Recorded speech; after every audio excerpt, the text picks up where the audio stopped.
എന്നെ ശ്രവിക്കുന്ന ഏവർക്കും നമസ്കാരം ആശംസിച്ചുകൊണ്ട് ഞാൻ ഷാജി ജോൺ കെണിയിൽ അകപ്പെട്ട ചിന്തകളുമായി. വള്ളികൾ ചുറ്റി മുകളിലേക്ക് വളരുവാനുള്ള വ്യഗ്രതയിൽ ആകുമ്പോൾ വേരുകൾ മണ്ണിലേക്ക് വളരുവാനുള്ള വ്യഗ്രതയിൽ ആണ്.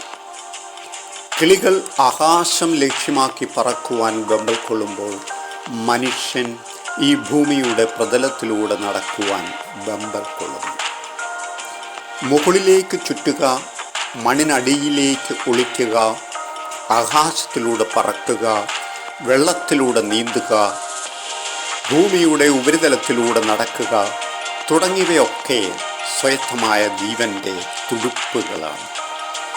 പ്രകൃതി സഹജമായി നൽകിയ നിയമങ്ങൾ അനുസരിച്ച് എല്ലാ ജീവജാലങ്ങളും ജീവിക്കുന്നു.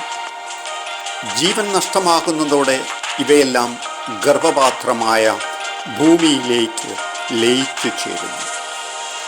ആകാശവും ജലാശയങ്ങളും എല്ലാം ജീവന് വേണ്ടി കൂട്ടിച്ചേർക്കപ്പെട്ട കളിത്തട്ടുകൾ മാത്രം. ജീവൻ നഷ്ടപ്പെട്ടാൽ ഭൂമിയിലെ മണ്ണിലേക്കുള്ള മടക്കം പ്രകൃതിദത്തമായ നിയമമാണ്.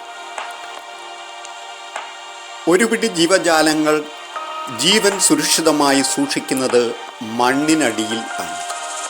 ഒരു സസ്യത്തിൻ്റെ ഏറ്റവും പ്രധാന ഭാഗം അതിൻ്റെ വേരുകൾ ആണ്. ഒരു മരം ചുവടോടെ വെട്ടി വീഴ്ത്തിയാലും ആ മരം മരിക്കുന്നില്ല, കാരണം അതിൻ്റെ വേരുകൾക്ക് ഒന്നും സംഭവിക്കുന്നില്ല. വീണ്ടും പുതിയ തളിരുകൾ ആ ചുവട്ടിൽ നിന്ന് വളർന്നു വരും.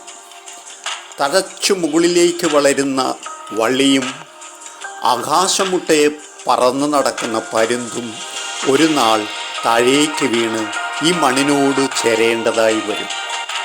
അഹങ്കാരത്തിൻ്റെ കൊടുമുടിയിലായ മനസ്സ് ആ ഉയരത്തിൽ നിന്നുള്ള വീഴ്ച ഒരിക്കലും പ്രതീക്ഷിച്ചുണ്ടാകുകയില്ല.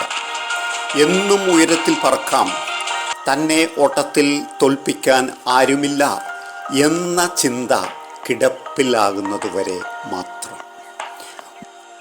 മുകളിലേക്ക് വളരുന്നവരോ താഴേക്ക് വളരുന്നവരോ ആകാശത്തിലൂടെ പറക്കുന്നവരോ ആരായിരിക്കാം കൂടുതൽ ജീവിത സംതൃപ്തി അനുഭവിക്കുന്നത്? എൻ്റെ അഭിപ്രായത്തിൽ മനുഷ്യകരങ്ങൾക്ക് എത്തപ്പെടാൻ സാധിക്കാത്ത ഇടങ്ങളിൽ ജീവിക്കുന്ന ജീവനുകൾ കൂടുതൽ ജീവിത സംതൃപ്തി അനുഭവിക്കുന്നു എന്നാണ്. നന്ദി.